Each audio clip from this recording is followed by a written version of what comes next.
Gradient അക്കാഡമിയുടെ പുതിയൊരു ക്ലാസ്സിലേക്ക് സ്വാഗതം. ഡിസ്ട്രിബ്യൂഷൻ ഓഫ് പവേഴ്സ് എന്ന ചാപ്റ്ററാണ് നമ്മൾ പഠിച്ചുകൊണ്ടിരുന്നത്. ഇന്നത്തേത് 5ാമത്തെ ക്ലാസ്സാണ്. ഇതുവരെ അപ്ലോഡ് ചെയ്ത ക്ലാസ്സുകൾക്കൊക്കെ നിങ്ങളെല്ലാവരും നല്ല അഭിപ്രായങ്ങളാണ് പറഞ്ഞത്. ഈ ക്ലാസ് നിങ്ങൾക്ക് യൂസ്ഫുൾ ആകുമെന്ന് വിശ്വസിക്കുന്നു. ഇനി നിങ്ങൾ ആദ്യമായിട്ടാണ് നമ്മുടെ ചാനൽ കാണുന്നതെങ്കിൽ മറ്റ് ക്ലാസ്സുകൾ കിട്ടാനായിട്ട് ചാനൽ ജോയിൻ ചെയ്തിട്ട് പ്ലേലിസ്റ്റിൽ പോയാൽ മതി. നിങ്ങൾക്ക് മുമ്പുള്ള ക്ലാസ്സുകളൊക്കെ കിട്ടും. ഇനി നോട്ട് ആവശ്യമുള്ള ടെലഗ്രാം ചാനൽ ജോയിൻ ചെയ്യുക, അവിടെ നോട്ട് കിട്ടും. ഇപ്പോൾ ടെലഗ്രാം ചാനൽ നമ്മൾ തുടങ്ങിയിട്ടുള്ളത് തന്നെ എന്താണെന്ന് വെച്ച് കഴിഞ്ഞാൽ, ഇപ്പോൾ ചിലപ്പോൾ വാട്സാപ്പിലൊക്കെ അയക്കുമ്പോൾ ഞാൻ ചിലപ്പോൾ ഫ്രീ ആയിട്ടുള്ള സമയമായിരിക്കണമെന്നില്ല. പക്ഷേ ടെലഗ്രാമിൽ നമ്മൾ ഓൾറെഡി അപ്ലോഡ് ചെയ്തിട്ടുണ്ട്. ജസ്റ്റ് നിങ്ങൾ ഫയൽസിൽ പോയി നോക്കിയാൽ മതി. ചാപ്റ്ററിൻ്റെ പേര് സെർച്ച് ചെയ്താൽ നിങ്ങൾക്ക് എന്ത് കിട്ടും? നോട്ട് കിട്ടും. ഈസിയായിട്ട് ഡൗൺലോഡ് ചെയ്തെടുക്കാം. മാത്രമല്ല, നമ്മളിപ്പോൾ ഇമ്പോർട്ടൻറ്റ് ക്വസ്റ്റ്യൻസ് എക്സാമിന് മുമ്പായിട്ട് അപ്ലോഡ് ചെയ്യുന്നതായിരിക്കും. അപ്പോൾ അതെല്ലാം നമുക്ക് യൂട്യൂബ് ചാനൽ വഴി നോട്ടിഫിക്കേഷൻ തരാൻ പറ്റിയെന്ന് വരില്ല. അപ്പോൾ അതെല്ലാം നമുക്ക് അവിടെ ടെലഗ്രാമിൽ അപ്പോൾ അപ്ലോഡ് ചെയ്ത് പോകും. അപ്പോൾ അതെല്ലാം കിട്ടണമെങ്കിൽ നിങ്ങൾ എന്ത് ചെയ്യുക? ടെലഗ്രാമിൽ ജോയിൻ ചെയ്യുക. ഓക്കെ, ഇനി ഇത് പറ്റുന്നില്ലാത്തവരാണെങ്കിൽ വാട്സാപ്പിൽ എന്ത് ചെയ്യുക? മെസ്സേജ് അയക്കുക, ഞാൻ നോട്ട് അയച്ചു തരാം. ഓക്കെ, അപ്പോൾ ഓണം എക്സാമൊക്കെ വരാറായി. അപ്പോൾ നിങ്ങളെല്ലാവരും പഠിക്കുന്നുണ്ട് എന്ന് ഞാൻ വിശ്വസിക്കുന്നു. എന്തെങ്കിലും സംശയം ഉണ്ടെങ്കിൽ അത് ചോദിക്കാൻ മടിക്കേണ്ട. കമൻ്റായിട്ട് ചോദിച്ചാലും മതി, അല്ലെങ്കിൽ മെസ്സേജായിട്ട് ചോദിച്ചാലും മതി.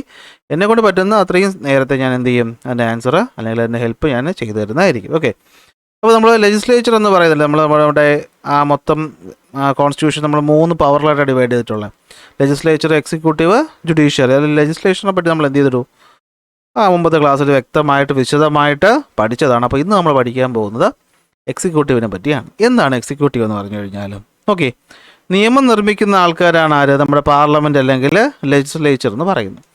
ഈ നിയമം നാട്ടിൽ എന്ത് ചെയ്യണം? ഇംപ്ലിമെൻറ്റ് ചെയ്യണം, അല്ലേ? നടപ്പിൽ വരുത്തണം.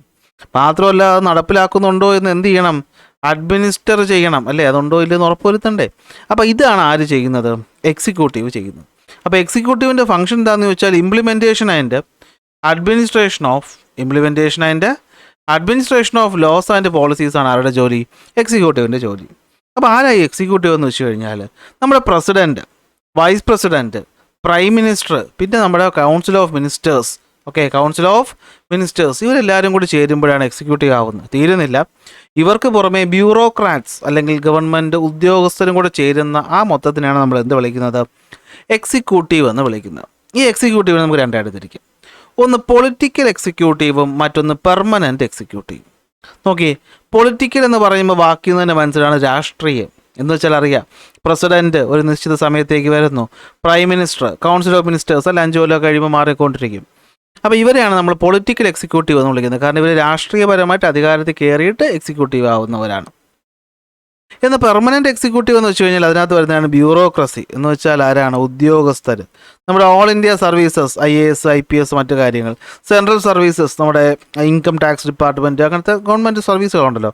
അതുപോലെ സ്റ്റേറ്റിനകത്തുള്ള സ്റ്റേറ്റ് PSC എഴുതി കയറുന്നവർ, സെൻട്രൽ SSC എക്സാം വഴി എഴുതി കയറുന്നവർ, അങ്ങനെയുള്ളവരെല്ലാം കൂടി ചേർത്താണ് നമ്മൾ പെർമനൻറ്റ് എക്സിക്യൂട്ടീവ് എന്ന് വിളിക്കുന്നത്. അവരെ പെർമനൻ്റ് എന്ന് വിളിക്കാൻ കാരണം എന്തായിരിക്കും? അവർ 5 കൊല്ലം കഴിയുമ്പോൾ മാറിപ്പോകുന്നില്ല. ഒരാൾ ജോലിക്ക് കയറിയാൽ റിട്ടയർ ആവുന്നവരെ ആ സ്ഥാനത്ത് തുടരും, കാര്യങ്ങൾ ചെയ്യും. ഇനി പൊളിറ്റിക്കൽ എക്സിക്യൂട്ടീവ് നമ്മൾ നോക്കിയാൽ ഇവിടെ 2 ഉണ്ട്. ഒന്ന് നോമിനൽ എക്സിക്യൂട്ടീവ്, മറ്റൊന്ന് റിയൽ എക്സിക്യൂട്ടീവ്. ഇത് സിമ്പിളാണ്, നിങ്ങൾക്ക് തന്നെ അറിയാം. നമ്മൾ ഈ പ്രസിഡൻ്റ് എന്ന് പറയുന്ന സ്ഥാനം നമ്മളെപ്പോഴും രാജ്യത്തിൻ്റെ മുഖമായിട്ട് നമ്മളെപ്പോഴും പ്രൈം മിനിസ്റ്ററിനെയാണ് കണക്കാക്കുന്നത്, അല്ലേ? മോദിജി ഭരിക്കുന്ന ഇന്ത്യ എന്നാണ് നമ്മളെപ്പോഴും പറയുന്നത്. നമ്മൾ പ്രസിഡൻറ്റിൻ്റെ പേരല്ല എപ്പോഴും പറയാറ്.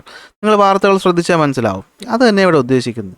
ഒരു രാജ്യത്തിൻ്റെ, പ്രത്യേകിച്ച് ഇന്ത്യയുടെ എക്സാമ്പിൾ എടുക്കുകയാണ്. ഇന്ത്യയുടെ റിയൽ എക്സിക്യൂട്ടീവ് എന്ന് വെച്ചാൽ അധികാരം സത്യത്തിലിരിക്കുന്ന ആരുടെ കയ്യിലാണ്? പ്രൈം മിനിസ്റ്ററിൻ്റെ കയ്യിലും അതുപോലെ കൗൺസിൽ ഓഫ് മിനിസ്റ്റേഴ്സിൻ്റെ കയ്യിലുമാണ്. എന്നാൽ കോൺസ്റ്റിറ്റ്യൂഷൻ ഇങ്ങനെ പേര് വെച്ച് പറയുന്നുണ്ട്, ഇതെല്ലാം അവസാനം ആരും ഒപ്പിടണം? പ്രസിഡൻറ്റ് ഒപ്പിട്ട് വെച്ചാലേ നിയമമാവുള്ളൂ എന്നൊക്കെ നമ്മൾ പഠിച്ചിട്ടുണ്ടല്ലേ? അപ്പോൾ പ്രസിഡൻറ്റിന് സത്യം പറഞ്ഞാൽ അവിടെ ഒപ്പ് വയ്ക്കേണ്ടി വരും. കാരണം ഈ പറയുന്ന ഭരണകക്ഷി തന്നെ ആയിരിക്കും പ്രസിഡൻറ്റിനെ ഇലക്ഷൻ നിർത്തി ജയിപ്പിച്ചെടുക്കുന്നത്. അപ്പോൾ അവർ പറയുന്നവർ കേൾക്കും. കേട്ടില്ലെങ്കിലും വീണ്ടും ഒന്നുകൂടെ നമ്മൾ ഈ പറയുന്ന നിയമമൊക്കെ നിർമ്മിച്ച് വന്നാൽ പ്രസിഡൻറ്റ് ഒപ്പിടേണ്ടി വരും. സത്യം പറഞ്ഞാൽ പ്രസിഡൻറ്റിന് നമ്മുടെ ഇന്ത്യയിൽ പറയുമ്പോൾ വലിയ വിലയാണെങ്കിലും സത്യത്തിൽ വില ആർക്കാണ്? പ്രൈം മിനിസ്റ്ററിനാണ്. അത് തന്നെ ഇവിടെ പറയുന്നത്. നോമിനൽ എക്സിക്യൂട്ടീവ് എന്ന് വെച്ചാൽ പേരിന് മാത്രം ഒരു എക്സിക്യൂട്ടീവ്, ഭരിക്കുന്ന ആരാണ് പുറകെ നിന്നിട്ട്? പ്രൈം മിനിസ്റ്ററാണ്. അപ്പോൾ അതാണ് ഇവിടെ എക്സിക്യൂട്ടീവിൻ്റെ ക്ലാസിഫിക്കേഷൻ എന്ന് പറയുന്നത്. ഓരോന്നായിട്ട് നമുക്കൊന്ന് നോക്കാം. പൊളിറ്റിക്കൽ എക്സിക്യൂട്ടീവ് എന്ന് പറയുമ്പോൾ എന്തായിരിക്കും? അതിനകത്ത് പ്രസിഡൻ്റ് ഉണ്ട്, വൈസ് പ്രസിഡൻ്റ് ഉണ്ട്, കൗൺസിൽ ഓഫ് മിനിസ്റ്റേഴ്സ് ഉണ്ട്, പ്രൈം മിനിസ്റ്റർ ഉണ്ട്. കാരണം എന്താണ്? ഇവരാണ് ഇലക്ട് ചെയ്ത് രാഷ്ട്രീയപരമായിട്ട് വരുന്നത്. അപ്പോൾ ഇവിടെ നമ്മൾ പറയുന്നത് കണ്ടോ, president has to act accordance with the advice given by the council of ministers headed by the prime minister. അപ്പോൾ പ്രൈം മിനിസ്റ്റർ പറയുന്നത് മിനിസ്റ്റേഴ്സ് പറയുന്നത് അങ്ങ് ചെയ്യുക, അല്ലെ ഒപ്പുവയ്ക്കുക. അതാണ് ആരുടെ ജോലി? പ്രസിഡന്റിൻ്റെ ജോലി എന്ന് പറയുന്നത്. എങ്കിലും ചില പ്രത്യേക പവറുകൾ പ്രസിഡന്റിന് ഉണ്ട്. വേണമെന്ന് വെച്ചാൽ പ്രസിഡന്റിന് എന്ത് ചെയ്യാം? പണി കൊടുക്കാം. ഈ പ്രസിഡന്റിനെ പോലെ തന്നെ നമ്മുടെ സ്റ്റേറ്റിൽ ചെയ്യുന്ന ആളാണ് ഗവർണർ. അപ്പോൾ ഗവർണർ ഇപ്പോൾ നമ്മൾ കേരളത്തിലുള്ളവരായതുകൊണ്ട് തന്നെ ഗവർണർ ആരിഫ് മുഹമ്മദ് ഖാൻ നമ്മുടെ CM പിണറായി വിജയനായിട്ടൊക്കെ ചെറിയ പ്രശ്നങ്ങളൊക്കെ ഉള്ളതൊക്കെ നിങ്ങൾ വാർത്തകളിലൊക്കെ കണ്ടിട്ടുണ്ടാവും. അപ്പോൾ വേണമെങ്കിൽ പ്രസിഡന്റിനും അല്ലെങ്കിൽ സ്റ്റേറ്റിലുള്ള ഗവർണർക്കും പണി കൊടുക്കാം, അല്ലെങ്കിൽ അവർക്ക് ഇഷ്ടമുള്ള ചെയ്യാം. എന്നാൽ ലിമിറ്റഡ് പവറാണ് ഉള്ളതെന്നുള്ളത് മനസ്സിലാക്കുക. അതുകൊണ്ടാണ് അത് നമ്മൾ നോമിനൽ എക്സിക്യൂട്ടീവ് എന്ന് വിളിക്കുന്ന ആരെ? പ്രസിഡന്റിനെ. സ്റ്റേറ്റിൽ ഗവർണറിന്. ഓക്കെ, പ്രസിഡന്റ് ആരാണ്? Executive head of the state, അല്ലെ? സ്റ്റേറ്റുകളുടെ എക്സിക്യൂട്ടീവ് ഹെഡാണ് പ്രസിഡന്റ്. 35 വയസ്സ് കഴിഞ്ഞ വേറെ പ്രത്യേകിച്ച് മാനസിക പ്രശ്നമൊന്നും ഇല്ലാത്ത ഒരാൾക്ക് എന്ത് ചെയ്യാം? പ്രസിഡന്റ് ആവാം. ആരാ ചൂസ് ചെയ്യുന്ന പ്രസിഡന്റ് ആരാണെന്നുള്ളത്? അത് ഇലക്ടറൽ കോളേജാണ്. എന്ന് വെച്ചാൽ സ്റ്റേറ്റുകളിലുള്ള നിയമസഭയും കേന്ദ്രത്തിലെ നമ്മുടെ പാർലമെൻറ്റും കൂടെ ചേർന്ന് അതിനകത്തെല്ലാം കൂടെ എലക്ട് ചെയ്യപ്പെട്ട മെമ്പേഴ്സ് ചേർന്ന് ഫോം ചെയ്യുന്ന ഒരു ഇലക്ടറൽ കോളേജ് ഉണ്ട്. ഇതിൽ നിന്നാണ് എന്ത് ചെയ്യുന്നത്? ഭരണപക്ഷിയും പ്രതിപക്ഷവും എന്ത് ചെയ്യും? ഓരോ ആൾക്കാരെ നാമനിർദ്ദേശം ചെയ്യും. എന്നിട്ട് വോട്ട് ചെയ്തിട്ടാണ് എന്ത് ചെയ്യുന്നത്? പ്രസിഡന്റിനെ ചൂസ് ചെയ്യുന്നത്. 5 വർഷമാണ് പ്രസിഡന്റിൻ്റെ കാലാവധി. പ്രൈം മിനിസ്റ്ററിനെ പോലെ തന്നെ 5 കൊല്ലം കഴിയുമ്പോൾ പ്രസിഡന്റും എന്ത് ചെയ്യേണ്ടി വരും? മാറേണ്ടതായിട്ട് വരും. ഓക്കെ, അപ്പോൾ അതാണ് എന്താ പ്രസിഡന്റിൻ്റെ പറയുന്നത്. പക്ഷേ ഇവിടെ ശ്രദ്ധിക്കേണ്ട കാര്യം ഇലക്റ്റഡ് മെമ്പേഴ്സ് മാത്രമാണ്. നമ്മൾ നോമിനേറ്റ് ചെയ്യുന്ന മെമ്പേഴ്സ് ഉണ്ട്, ലോക്സഭയിലും ഉണ്ട് രാജ്യസഭയിലും ഉണ്ട്. അവർക്ക് ഇവിടെ സ്ഥാനമൊന്നുമില്ല. ഓക്കെ, അപ്പോൾ നിയമസഭ സ്റ്റേറ്റ് നിയമസഭകളിലും ഉണ്ടായിരുന്നു. കേരളത്തിനകത്ത് ഇടയ്ക്ക് ഉണ്ടായിരുന്ന നമ്മുടെ ഈ ആംഗ്ലോ ഇന്ത്യൻ പ്രതിനിധിയൊക്കെ നമ്മൾ മാറ്റിയെങ്കിലും എലക്ട് ചെയ്ത ആൾക്കാർ മാത്രമേ പ്രസിഡന്റ് ഇലക്ഷൻ എന്ത് ചെയ്യുള്ളൂ? പങ്കെടുക്കുകയുള്ളൂ. അത് മനസ്സിലാക്കുക. അതാണ് പ്രസിഡന്റ്. അപ്പോൾ നമ്മൾ ഇപ്പോഴത്തെ ഇന്ത്യയുടെ പ്രസിഡന്റ് ആരാണ് നിങ്ങൾക്ക് അറിയാമെങ്കിൽ എന്ത് ചെയ്യാം? ആൻസർ ഒന്ന് കമൻറ്റ് ചെയ്യുക. Okay, functions of a president എന്തൊക്കെയായിരിക്കും? പാർലമെൻറ്റ് വിളിച്ചു ചേർക്കുക. അതുപോലെ പാർലമെൻറ്റിൽ നമുക്ക് ഈ പറയുന്ന ഭരണകക്ഷിക്ക് ആവശ്യത്തിന് അവിശ്വാസ പ്രമേയം വന്നു കഴിഞ്ഞാൽ ഈ പറയുന്ന പാർലമെൻറ്റിനെ പിരിച്ചുവിടുക. അല്ലെങ്കിൽ 5 വർഷം കഴിയുമ്പോൾ പാർലമെൻറ്റിനെ എന്ത് ചെയ്യുക? പിരിച്ചുവിടുക, പുതിയ പാർലമെൻറ്റ് ചേർക്കുക. ഇതൊക്കെ ആരുടെ ജോലിയാണ്? പ്രസിഡൻ്റെ ജോലിയാണ്. കാരണം നമുക്കറിയാം പ്രസിഡൻ്റാണ് പാർലമെൻറ്റ് വിളിച്ചു ചേർക്കുമ്പോൾ പുതിയ പ്രൈം മിനിസ്റ്ററിനെ കൗൺസിൽ ഓഫ് മിനിസ്റ്റേഴ്സിനെയൊക്കെ അപ്പോയിൻറ്റ് ചെയ്യുന്ന ആരാണ്? പ്രസിഡൻ്റാണ്. അതുപോലെ തന്നെ സുപ്രീം കോടതിയിലെയും ഹൈക്കോടതിയിലെയും ജഡ്ജിമാർ, സ്റ്റേറ്റിലെ ഗവർണർമാർ, ഇതെല്ലാം അപ്പോയിൻറ്റ് ചെയ്യുന്ന ആരാണ്? പ്രസിഡൻ്റാണ്. ഇനി ഇമ്പോർട്ടൻ്റ് ആയിട്ട് വരുന്ന ഒന്നാണ് ഡിക്ലറേഷൻ ഓഫ് എമർജൻസി. അടിയന്തരാവസ്ഥ പ്രഖ്യാപിക്കുന്നതും ആരാണ്? പ്രസിഡൻ്റാണ്. അടിയന്തരാവസ്ഥ നിങ്ങൾ ഇപ്പോൾ ഈ പഠിക്കുന്ന കുട്ടികൾ എന്തായാലും ഫേസ് ചെയ്തിട്ടുണ്ടാകത്തില്ല. മുമ്പുണ്ടായിരുന്നു അടിയന്തരാവസ്ഥ. ഞാനും അടിയന്തരാവസ്ഥ കാലത്ത് ജീവിച്ചിരുന്ന ഒരാളല്ല, എന്നാലും നമ്മൾ കേട്ടിട്ടുണ്ട്. ഭയങ്കര പ്രശ്നമാണ്. പോലീസിന് ഫുൾ പവർ കിട്ടുന്നൊരു സമയമാണ്. നമുക്ക് നമ്മുടെ ഫ്രീഡം, നമ്മുടെ പല ഫണ്ടമെൻ്റൽ റൈറ്റുകളൊക്കെ എന്ത് ചെയ്യും? ആ സമയത്ത് നമുക്ക് പാലിക്കാൻ പറ്റിയെന്ന് വരത്തില്ല. ഇനി പ്രസിഡൻ്റ് മറ്റൊരു ഫംഗ്ഷനാണ് എന്ത്? Commander in chief of the defence forces, അല്ലെ? നമ്മുടെ ആർമി, നേവി, എയർഫോഴ്സിൻ്റെ ഒക്കെ ഹെഡ് എന്ന് പറയുന്ന ആരാണ്? അതും പ്രസിഡൻ്റാണ്. അപ്പോൾ നിങ്ങൾക്ക് സംശയം വരും, അല്ലേ? മിനിസ്റ്റർമാരെ അപ്പോയിൻറ്റ് ചെയ്യുന്നതും കൗൺസിൽ ഓഫ് മിനിസ്റ്റേഴ്സിനൊക്കെ അപ്പോയിൻറ്റ് ചെയ്യുകയാണെങ്കിൽ പ്രസിഡന്റിന് രാജിവെക്കാൻ പറ്റുമോ? പറ്റും. എന്ത് ചെയ്താൽ മതി? വൈസ് പ്രസിഡന്റിന് കൊടുത്താൽ മതി. കാരണം പ്രസിഡന്റ് രാജിവെച്ച് കഴിഞ്ഞാൽ അടുത്ത പ്രസിഡന്റ് ആവുന്ന ആരാണ്? വൈസ് പ്രസിഡൻ്റാണ്. എന്ന് വെച്ചാൽ പ്രസിഡന്റ് ശക്തി, പവർ കിട്ടുന്നത്. പിന്നീട് വീണ്ടും ഇലക്ഷൻ നടക്കും, അത് വേറെ കാര്യം. ഓക്കെ, അത് മാത്രമല്ല ആബ്സെൻസ് ഓഫ് പ്രസിഡന്റ് വേറെ രാജ്യത്ത് പോയേക്കുകയാണെങ്കിലോ സുഖമില്ലാതിരിക്കുകയാണെങ്കിലോ ഒക്കെ എന്താണ്? വൈസ് പ്രസിഡന്റിന് ഈ പറയുന്ന ഫങ്ഷൻസ് ഒക്കെ പെർഫോം ചെയ്യാൻ പറ്റും. മുന്നേ നമ്മൾ പഠിച്ചിട്ടുണ്ട്, രാജ്യസഭയുടെ ഹെഡായിട്ട് നിൽക്കുന്ന ആര് തന്നെയാണ്? അത് വൈസ് പ്രസിഡന്റ് ആണ്. അപ്പോൾ അതാണ് എന്താ പ്രസിഡന്റ് ഫംഗ്ഷൻ എന്ന് പറയുന്നത്. അപ്പോൾ ടെക്സ്റ്റ് ബുക്കിൽ തന്നെ പറയുന്ന പോയിന്റുകളാണ് ഞാനിവിടെ സ്ലൈഡാക്കി പറയുന്നത്. ഓക്കെ, ഇവിടെ നിങ്ങൾക്ക് കാണാൻ പറ്റും നമ്മുടെ ഇന്ത്യയുടെ ആദ്യത്തെ പ്രസിഡൻ്റാണ് ആര്? ഡോക്ടർ രാജേന്ദ്ര പ്രസാദ് എന്ന് പറയുന്നു. ഓക്കെ, അപ്പോൾ പ്രൈം മിനിസ്റ്റർ നമുക്കറിയാം, ആദ്യത്തെ പ്രൈം മിനിസ്റ്റർ ആരാണ്? ജവഹർലാൽ നെഹ്റു ആണ്, അല്ലേ? അപ്പോൾ പ്രൈം മിനിസ്റ്ററിൻ്റെ കാര്യം നോക്കി, എന്താ പ്രൈം മിനിസ്റ്ററിനെ പറ്റി പറയുന്നത്? പ്രൈം മിനിസ്റ്റർ നോക്കിക്കഴിഞ്ഞാൽ ഒരു രാജ്യത്തിൻ്റെ administrative head of the country, അല്ലെങ്കിൽ റിയൽ ഹെഡ് എന്ന് പറയുന്ന ആരാണ്? അത് പ്രൈം മിനിസ്റ്ററാണ്.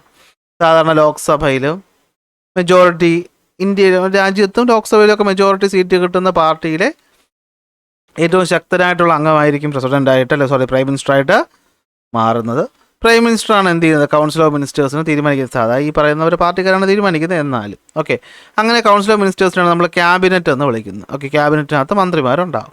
ഓക്കെ, മാത്രമല്ല ഒരു മന്ത്രിയുടെ സ്ഥാനം എന്താണെന്ന് തീരുമാനിക്കാനും അത് മാറ്റാനും വേണ്ടെന്ന് വെച്ചാൽ റിമൂവ് ചെയ്യാനും ഒക്കെ ഉള്ള അധികാരം ആർക്കുണ്ട്? പ്രൈം മിനിസ്റ്ററിന് ഉണ്ട്. നമ്മുടെ ക്യാബിനറ്റിനെ ക്യാബിനറ്റ് മന്ത്രിമാരെയും പാർലമെൻറ്റിനെയും പ്രസിഡന്റിനെയും ഒക്കെ തമ്മിൽ കണക്ട് ചെയ്യുന്ന ലിങ്ക് എന്ന് പറയുന്ന ആരാണ്? പ്രൈം മിനിസ്റ്ററാണ്. അപ്പോൾ സത്യം പറഞ്ഞാൽ പ്രൈം മിനിസ്റ്ററാണ് ഒരു രാജ്യത്തിൻ്റെ എന്തെന്ന് പറയുന്നത്, നമ്മുടെ രാജ്യത്തിൻ്റെ എന്തെന്ന് പറയുന്നത് ആക്ച്വൽ ഹെഡ് എന്ന് പറയുന്നു. ഈ പ്രൈം മിനിസ്റ്ററിനെ ഹെൽപ്പ് ചെയ്യുകയാണ് ആരുടെ ജോലി? കൗൺസിൽ ഓഫ് മിനിസ്റ്റേഴ്സിൻ്റെ ജോലി. ഓക്കെ, അതായത് ഇവർക്ക് ഓരോ വകുപ്പുണ്ടായിരിക്കും. ആ വകുപ്പിലെ കാര്യങ്ങളൊക്കെ ആരാണ് നോക്കുന്നത്? കൗൺസിൽ ഓഫ് മിനിസ്റ്റേഴ്സാണ് നോക്കുന്നത്. ഓക്കെ, അപ്പോൾ കൗൺസിൽ ഓഫ് മിനിസ്റ്റേഴ്സിൻ്റെ ഫംഗ്ഷൻസ് എന്തൊക്കെയാണെന്ന് ചോദിച്ചാൽ, ഒന്ന് അഡ്മിനിസ്ട്രേഷൻ ഓഫ് ദ കൺട്രി, അല്ലേ, രാജ്യത്തിൻ്റെ അഡ്മിനിസ്ട്രേഷൻ നോക്കുന്നിടത്ത് ഓരോ വകുപ്പുണ്ട്. ആ വകുപ്പിൻ്റെ ചുമതല, അവിടെ നടക്കുന്ന കാര്യങ്ങളൊക്കെ നോക്കുന്നവരായിരിക്കും. പുതിയ പുതിയ പോളിസികൾ ഫോർമുലേറ്റ് ചെയ്യുക. ഇപ്പോൾ ആരോഗ്യമന്ത്രി പുതിയൊരു ആരോഗ്യ പദ്ധതി കൊണ്ടുവരുന്നു, അല്ലെ കൊറോണ പോലത്തെ ഒരു മഹാമാരി വന്നപ്പോൾ ഇവിടെ എന്ത് ചെയ്യണമെന്നൊക്കെ തീരുമാനിക്കുന്ന ഈ പറയുന്ന മന്ത്രിയുടെ നേതൃത്വത്തിലായിരിക്കും. ഓക്കെ, പല പല ഡിപ്പാർട്ട്മെൻ്റ് ഉണ്ട് ഇവരുടെ കീഴിൽ, അല്ലേ, അതിനെന്ത് ചെയ്യുക? കോർഡിനേറ്റ് ചെയ്യുക. പുതിയ നിയമങ്ങൾ കൊണ്ടുവരാനായിട്ടുള്ള ബില്ലും ഓർഡിനൻസും ഒക്കെ നിർമ്മിക്കുക. ലെജിസ്ലേറ്റീവ് പ്രോസസ്സ്, അല്ലെ, നിയമനിർമ്മാണ പ്രോസസ്സിനെ ഹെൽപ്പ് ചെയ്യുക. ഇപ്പോൾ ആരോഗ്യപരമായിട്ടുള്ള കാര്യമായിട്ടൊരു പുതിയ നിയമം വേണമെങ്കിൽ അത് ആരോഗ്യമന്ത്രി ആയിരിക്കും ആ പറയുന്ന ബില്ല് അവതരിപ്പിക്കുന്നത്, അല്ലേ, കാരണം അവർക്കല്ലേ അറിയാവുന്നുള്ളൂ. അപ്പോൾ അതാണ് ഇവിടെ പറയുന്നത്. ഇനി perform other administrative welfare functions and maintain foreign relation. Okay, അപ്പോൾ എന്താണ് അഡ്മിനിസ്ട്രേറ്റീവ് ഫംഗ്ഷൻസ്? ഒരു വകുപ്പിൻ്റെ കാര്യം മൊത്തം നോക്കുക, അങ്ങനെ അങ്ങ് ആലോചിച്ച് വെച്ചാൽ മതി. ഫിനാൻസ് മിനിസ്റ്റർ ആകുമ്പോൾ ഫിനാൻസുമായിട്ട് ബന്ധപ്പെട്ട കാര്യങ്ങൾ, ബഡ്ജറ്റ് അവതരിപ്പിക്കുക, ബഡ്ജറ്റ് എഴുതി തയ്യാറാക്കുക, ഫിസിക്കൽ പോളിസി ഉണ്ടാക്കുക, അതൊക്കെ ആരുടെ ജോലി? ഫിനാൻസ് മിനിസ്റ്ററുടെ ജോലി. ഇനി ഗതാഗത മന്ത്രിയാണെങ്കിൽ എന്തായിരിക്കും? റെയിൽവേയുടെ കാര്യം, എയർപോർട്ടിൻ്റെ കാര്യം, അതൊക്കെ എന്ത് ചെയ്യുക? നോക്കുക, പുതിയ പോളിസികൾ ഉണ്ടാക്കുക. ഇതാണ് സിമ്പിളായിട്ട് പറഞ്ഞാൽ എന്താണ് കൗൺസിൽ ഓഫ് മിനിസ്റ്റേഴ്സിൻ്റെ ജോലി എന്ന് പറയുന്നത്. ഓക്കെ അല്ലേ?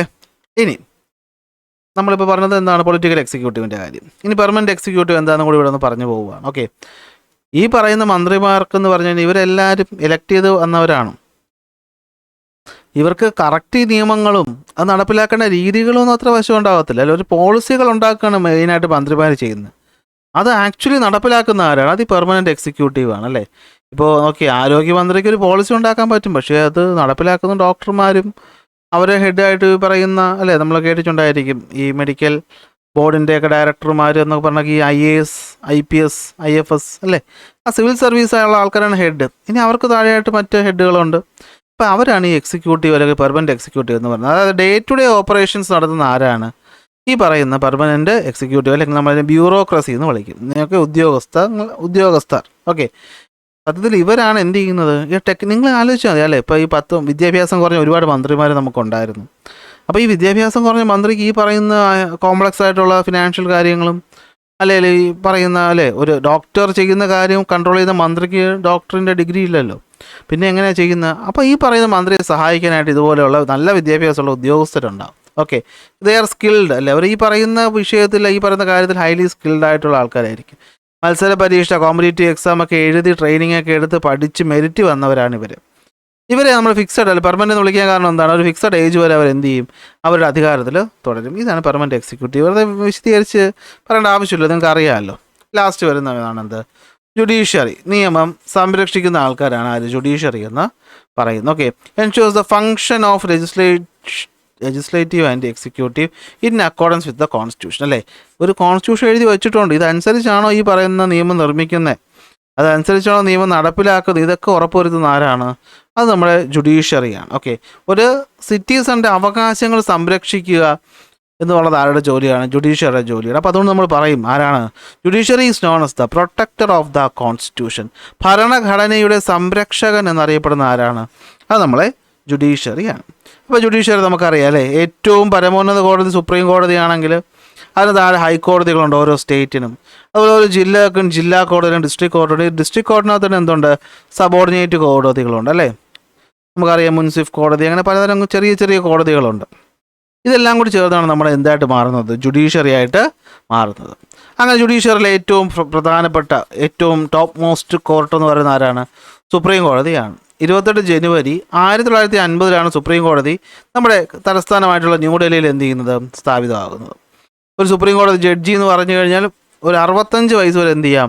ഈ സർവീസിൽ തുടരാം. ഒരുപാട് ശമ്പളമൊക്കെ ഉള്ള ഭയങ്കര പവർഫുൾ ആയിട്ടുള്ള ജോലിയാണ് എന്ത്? സുപ്രീം കോടതിയുടെ എന്ന് പറയുന്നത്. ഓക്കെ, നോക്കാം. സുപ്രീം കോടതി ജഡ്ജിനെ അല്ലെങ്കിൽ ചീഫ് ജസ്റ്റിസിനെ അപ്പോയിൻ്റ് ചെയ്യുന്ന ആരാണ്? പ്രസിഡൻ്റാണ്. എന്നാൽ ഈ പറയുന്ന ജഡ്ജി മര്യാദയ്ക്ക് ജോലി ചെയ്തില്ലെങ്കിൽ എന്ത് ചെയ്യാൻ പറ്റും? ഈ ജഡ്ജിനെ റിമൂവ് ചെയ്യാനുള്ള അധികാരമുണ്ട്. ആർക്കാണെന്നറിയാവോ? അത് പാർലമെൻറ്റിനാണ്. ഇതുവരെ നമ്മൾ അങ്ങനെ ഒരു ജഡ്ജിയെ റിമൂവ് ഒന്നും ചെയ്തിട്ടില്ല ഇത്രയും വർഷത്തിനകത്ത്. റിമൂവ് ചെയ്യേണ്ട ഇതിന് വേണ്ടിയിട്ടൊക്കെ പോയിട്ടുണ്ട്, പക്ഷേ റിമൂവ് ചെയ്തിട്ടില്ല. അതിന് മുമ്പ് ജഡ്ജി രാജിവെച്ച് പോവുകയാണ് ചെയ്തത്. ഓക്കെ, അപ്പോൾ ഇതാണ് എന്താ സുപ്രീം കോടതിയുടെ ജോലി എന്ന് പറയുന്നു. ഈ പറയുന്ന സുപ്രീം കോടതി ജഡ്ജി ഞാൻ പറഞ്ഞ പ്രസിഡന്റിൻ്റെ മുമ്പിലാണ് എന്ത് ചെയ്യുന്നത്? ആ അധികാരത്തിലേൽക്കുന്നത്. അപ്പോൾ അതൊക്കെ നോക്കാം. ഇനി സുപ്രീം കോടതിയുടെ പവർ. ഓക്കെ, സുപ്രീം കോടതിയുടെ പവർ നമ്മൾ 5 ഭാഗങ്ങളായിട്ട് ഡിവൈഡ് ചെയ്തിട്ടുണ്ട്. ഓക്കെ, നമ്മൾ തന്നെ ജൂറിസ്ഡിക്ഷൻ എന്ന് പറയാം, അധികാര പരിധി. Okay, first original jurisdiction, അപ്പിലേറ്റ് jurisdiction, advisory jurisdiction, writ jurisdiction and judicial review. പേര് ഭയങ്കരമാണെങ്കിൽ സംഭവം സിമ്പിളാണ്. നോക്കട്ടെ, ഒറിജിനൽ ജൂറിസ്ഡിക്ഷൻ എന്ന് വെച്ചാൽ, ഒറിജിനൽ എന്ന് വെച്ചാൽ എന്താണ്? ഒറിജിനൽ സാധനം അല്ലേ? ഓക്കെ, നിയമങ്ങൾ, ചില വിഷയങ്ങൾ ഇപ്പോൾ നമ്മൾ എടുക്കുകയാണെങ്കിൽ ഇവിടെ നമ്മൾ സാധാരണ ഒരു കോടതിയെ നമുക്ക് എന്ത് ചെയ്യാൻ പറ്റത്തില്ല, സമീപിക്കാൻ പറ്റത്തില്ല. ഞാൻ എക്സാമ്പിൾ പറയുന്നത്, ഇപ്പോൾ കേരളവും തമിഴ്നാടും തമ്മിൽ വെള്ളത്തിൻ്റെ പേരിൽ പ്രശ്നമുണ്ട്, മുല്ലപ്പെരിയാർ ഡാമുമായിട്ട് ബന്ധപ്പെട്ടുള്ള കാര്യം. ഇതിൽ കേരള ഹൈക്കോടതി പോയി കഴിഞ്ഞാൽ അവിടെയുള്ള ജഡ്ജി ചിലപ്പോൾ മലയാളിയായിരിക്കും, തമിഴ്നാട്ടിൽ പോയാൽ ഒരു തമിഴനായിരിക്കാം, അല്ലെങ്കിൽ അത് ആ സ്റ്റേറ്റിലാണ് വർക്ക് ചെയ്യുന്നത്. അപ്പോൾ അവർക്ക് ആ സ്റ്റേറ്റിനോട് ഒരു താല്പര്യം ഉണ്ടാവും. അങ്ങനെ ഉണ്ടാകത്തില്ല എന്നാലും എവിടെ പോവും അല്ലേ? അപ്പോൾ ഒരു സംശയം തമ്മിലടി ഉണ്ടാവൂലേ? അങ്ങനെ ചില വിഷയങ്ങളിൽ നമ്മൾ പറഞ്ഞിട്ടുണ്ട്, ഈ പറയുന്ന വിഷയങ്ങളിൽ എന്തെങ്കിലും നിയമ നടപടിക്കോ നിയമം നിർമ്മിക്കാനോ ഉണ്ടെങ്കിൽ അത് നേരെ എങ്ങോട്ട് പൊക്കോളണം? സുപ്രീം കോടതിയിലോട്ട് പൊക്കോണം. മറ്റൊരു കോടതിക്കും ഈ പറയുന്ന കേസുകളിൽ നിയമം നിർമ്മിക്കാനോ അല്ലെങ്കിൽ കേസെടുക്കാനുള്ള അധികാരമില്ല. അത് ഒറിജിനലായിട്ടുള്ള പവർ ആർക്കേ ഉള്ളൂ? സുപ്രീം കോടതിക്കേ ഉള്ളൂ. അതിനാണ് നമ്മൾ എന്ത് വിളിക്കുന്നത്? ഒറിജിനൽ ജൂറിസ്ഡിക്ഷൻ എന്ന് വിളിക്കുന്നത്. ഓക്കെ, അത് റിസോൾവ് ചെയ്യാനുള്ള അവകാശം സുപ്രീം കോടതിക്ക് മാത്രമേ ഉള്ളൂ.